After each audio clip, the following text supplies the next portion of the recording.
research or in his paper on nonviolent communication, and he asked the question. I've said it here a few times, and maybe I'll say it again because it fits the context. You pick a book, you watch a movie, for instance. I feel that the movie is exciting. It's brilliant. I love it. You feel that the movie is rubbish, it's boring. At that point, what is the movie? Or what is the book? Is it boring or is it exciting? It's neither. It's just a book or it's just a movie.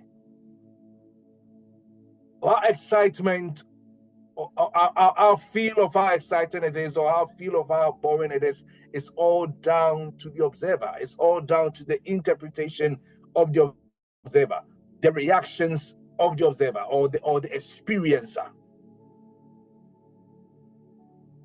The book is a book. The movie is a movie. The situation is just the situation.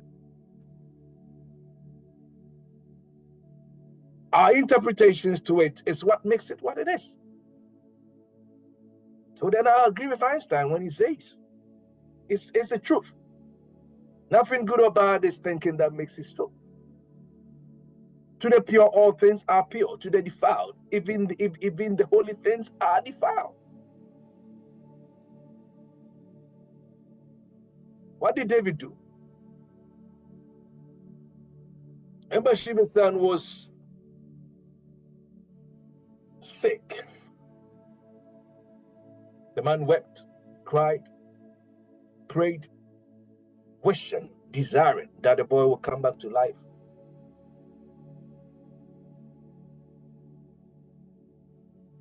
And I felt, looking back at the story, what it represents, he was in that state because of judging himself and the guilt he felt. When it was told him that the guy or the boy has passed on, his reaction baffled everyone, or at least the people who were in his court. He gets up, shaves himself, put on some good perfume, has a decent shower, steps out, and you know what, come on, let's celebrate. Why? What did he say? The reality just hit him. I'm choosing a different interpretation to this. This boy ain't coming back. We are the ones rather going to go to him, or we are the ones rather going to go where he's now being. Crying and suffering is over. I ain't suffering any longer. I'm choosing a different interpretation to this.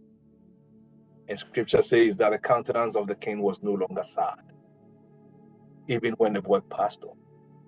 There's something, all of these things, they are pointed us to realities that we need to be open to. Okay?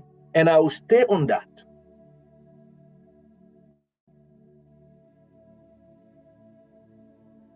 There cannot be gratitude in our lives when we are constantly battling with how life or moments are presenting per time.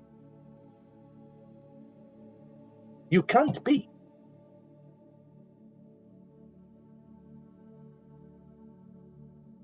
So what I'm also not saying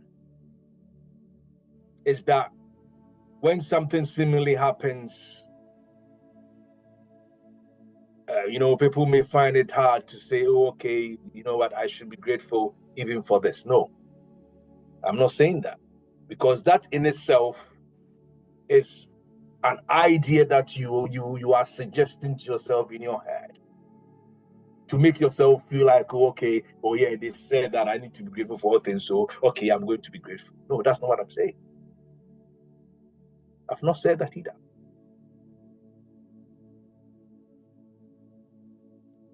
So that's why I have said this. It is better to even forget about trying to be grateful when something seemingly negative happens, because that is also a conditioning. But what I'm saying is that we consciously let go of the mental judgments of what we consider unacceptable, what we consider the stressful and all of that. Our judgments of it is what I'm talking about. It's just what is. Is the situation now? Is the situation in the present? Is the situation in the moment? Our judgment of it notwithstanding. And if we can be free of the mental judgment and the denials or the projections or the complaints and so on, and just allow what is, that is the only time you will realize the surge. I'm talking from experience. My sister's passing on. You've heard me say this a million times. It changed me. And it brought in my face the things that I claimed I knew, and the things that I claimed I was walking in. That single incident, it was called incident, turned my world around and spun a revolution in the way I see life, and I have not recovered from it. And I'm grateful because it set me on the trajectory that I needed.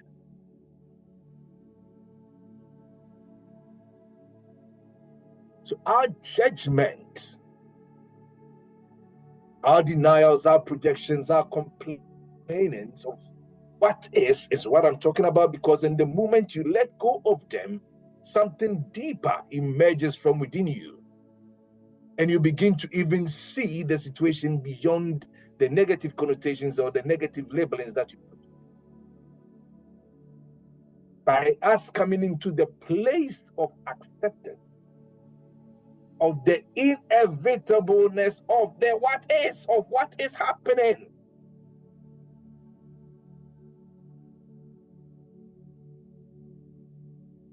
That's when you get a confirmation of what the psalmist says, that I will hear the Lord, and he shall only speak peace to his servants. Are you with me?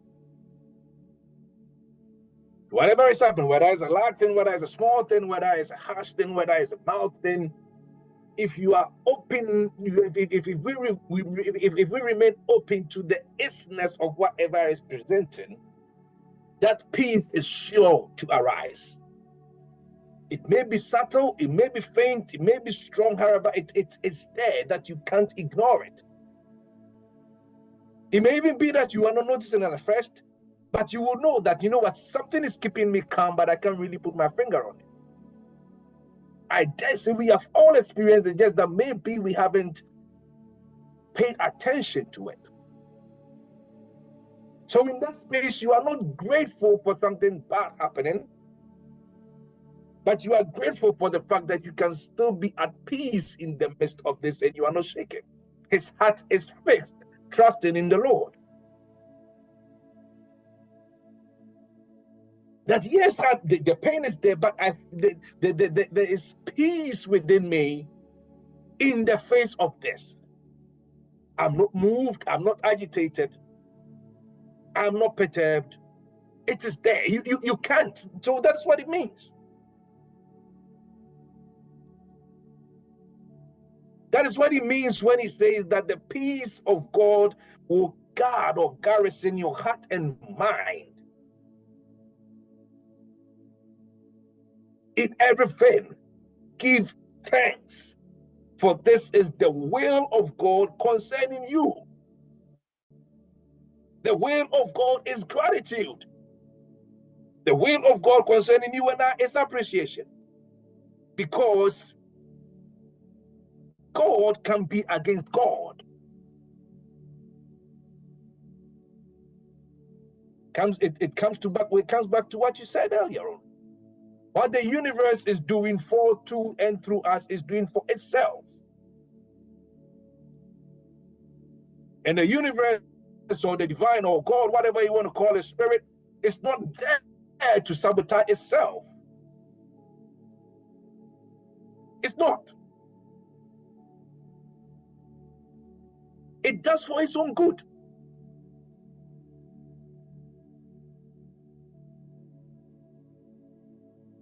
That is where you can be in the place where there can be so that is the point. We are not thanking, you are not being grateful for what is you are considering seemingly evil. But in the midst of circumstances that you don't readily have an interpretation or an admiration for, or the right appreciation for, you are grateful for the fact that you can't feel abandoned, and that spirit has got you. It's just as simple as that. I honestly don't know. There's no point me going around it. It's just it.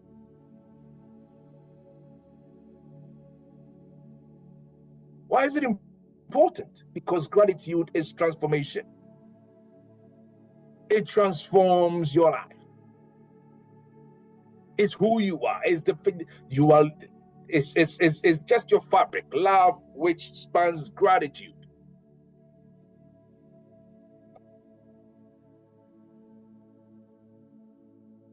I can't overemphasize that. The little reminders that life gives us. The fact that we draw breath. The fact that life is the ultimate expression as all of us combined and individually.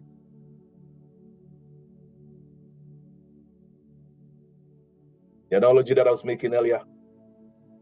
The book is just the book. The movie is just the movie.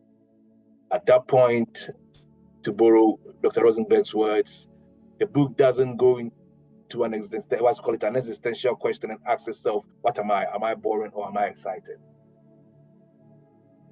It's the experience of the experiencer that defines what is. So I enter the room and I feel it's cold. It's because I have conditioned my body in a way. My body is being conditioned in a way that it experiences cold at a different threshold. So the one who is saying it's hot is justified. The one who is saying cold is equally justified. It's their experiences. Are you with me?